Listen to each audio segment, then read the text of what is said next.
कभी सोचा है हमारा जीवन भी उस रेत की घड़ी की भांति है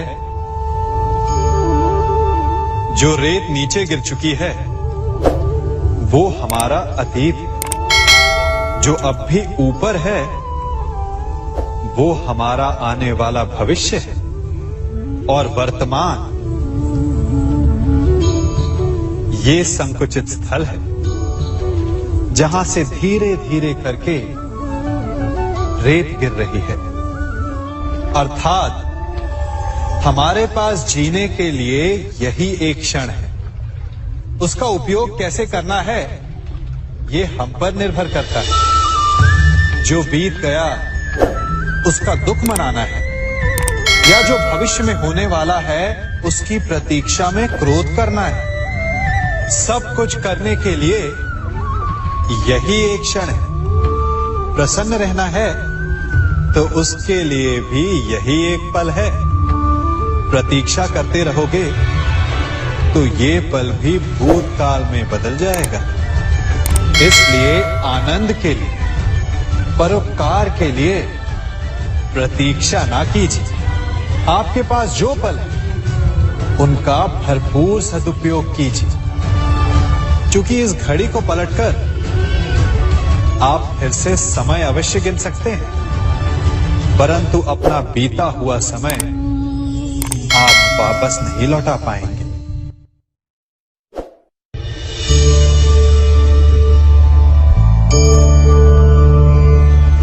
मनुष्य के जीवन में संतान का बहुत महत्व है।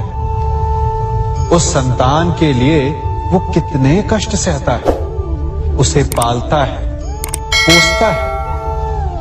और यदि यही संतान संताप का कारण बन जाए तो क्या ये उसका दोष है? अधिकतर ये दोष हमारे लालन पालन का होता है।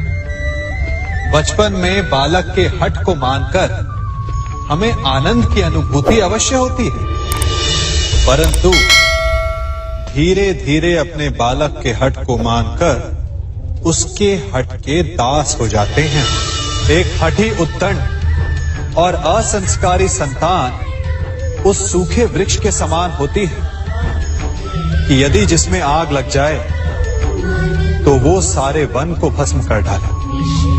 और स्मरण रहे, जब उसमें अग्नि लगती है तो सबसे पहले वो स्वयं के घर को ही भस्म करती है। इसलिए जब आवश्यकता हो तो अपनी संतान के हठ का विरोध करें, उसे रोके, क्योंकि यदि समय रहते ऐसा ना किया गया तो भविष्य में इस समस्या के परिणाम गंभीर हो सकते हैं। प्रतिज्ञा, वचन, ये सब मनुष्य ने समाज को सही दिशा में रखने के लिए बनाए हैं। वो मनुष्य ही क्या जिसके जीवन में नियम ना हो, जिनका वो पालन ना करे, परंतु समय के साथ चलने के लिए नियमों को बदलना भी आवश्यक होता है, क्योंकि ये आज का समय ही तो है जो बीत जाने के पश्चात इतिहास बन जाएगा। एक ही उनसे भूल हुई है, किसी के सम्मान को ऐसी चोट ना पहुंचाइए कि वो आपका नाश करने पर उतर आए। स्मरण रखें, किसी का अपमान करके आपके हृदय को कदाचित थोड़ा संतोष आ जाए, परंतु उस अपमान से आप कई हृदयों को आघात पहुंचाते हैं और अपने लिए एक शत्रु और बढ़ा लेते हैं।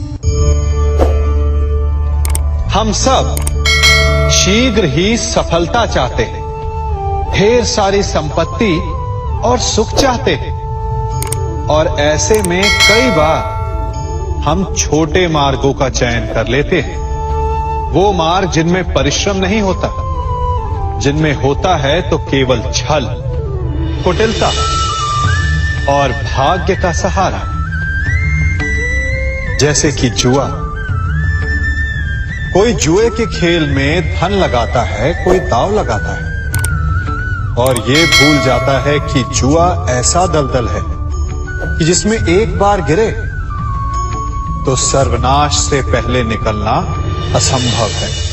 यदि आप जीते तो और जीतने की भूख बढ़ जाएगी, और यदि आप कुछ हार बैठे तो उसे पुनः पाने के लिए आप फिर से खेलेंगे। मनुष्य को ये आभास ही नहीं होता कि अपनी संपत्ति के साथ साथ वो अपनी मानवता, अपने संस्कार, अपना धर्म और अपना उत्तरदायित्व तक सभी जुए की भेंट चढ़ा देता है। इसलिए कुछ पाना है तो परिश्रम से पाओ। यदि कुछ जुए में जीता तो वो उतना शीघ्र ही खो दोगे, चूंकि उसे परिश्रम से पाया नहीं गया है, और उसकी रक्षा करने के लिए आपके मन में स्वाभाविक प्रयास भी नहीं होंगे। क्षमा बढ़न को चाहिए, छुट्टन को उत्पाद। क्षमा इस संसार में शांति का, सुख का मूल आधार है। क्षमा आपके मन से प्रतिशोध और शत्रुता जैसे भावों को समाप्त करती है। परंतु क्या हर स्थान पर क्षमा आवश्यक है? क्या प्रत्येक का अपराध क्षमा करने के योग्य होता है? नहीं। कभी कभी उसे क्षमा करके हम उस व्यक्ति को और बड़ा अपराध करने की प्रेरणा देते हैं, और ऐसा ही अपराध है स्त्री का मान भंग करना, जिसमें क्षमा की कोई अवस्था नहीं। यदि सिंह भूल से गाय के बछड़े का अखेट कर ले तो उसे क्षमा किया जा सकता है, परंतु यदि वो नरभक्षी हो जाए तो उसके केवल दो स्थल होते हैं, या तो पिंजरा या फिर मृत्यु की गोद। कुछ परिस्थितियों में क्षमा के स्थान पर दंड देना आवश्यक होता है, चूंकि ये दंड का भय ही है जो लोगों को वो अपराध करने से रोकता है। संसार में सबसे बड़ा क्या है? अभिमान और बाहुबल, या विश्वास और आस्था? निश्चित रूप से बाहुबल के महत्व को नकारा नहीं जा सकता। मनुष्य अपने बाहुबल से पर्वत को मैदान बना सकता है, सागर सुखा सकता है, मरुस्थल में नदियां बहा सकता है, परंतु बाहुबल को सहारा होता है विश्वास का।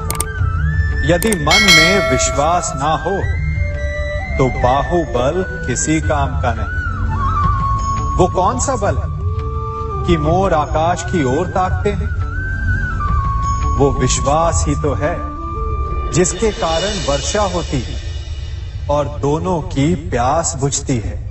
परंतु जब पाप के बाहुबल का सामना धर्म के विश्वास से होता है तो बाहुबल हार जाता है और जीतता है विश्वास।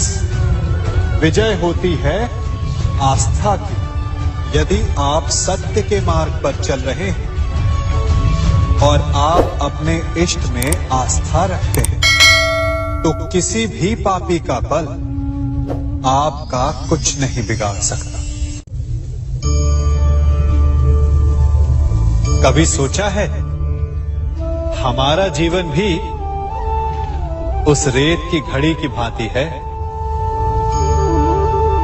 जो रेत नीचे गिर चुकी है वो हमारा अतीत है, जो अब भी ऊपर है वो हमारा आने वाला भविष्य है, और वर्तमान ये संकुचित स्थल है जहां से धीरे धीरे करके रेत गिर रही है। अर्थात हमारे पास जीने के लिए यही एक क्षण है।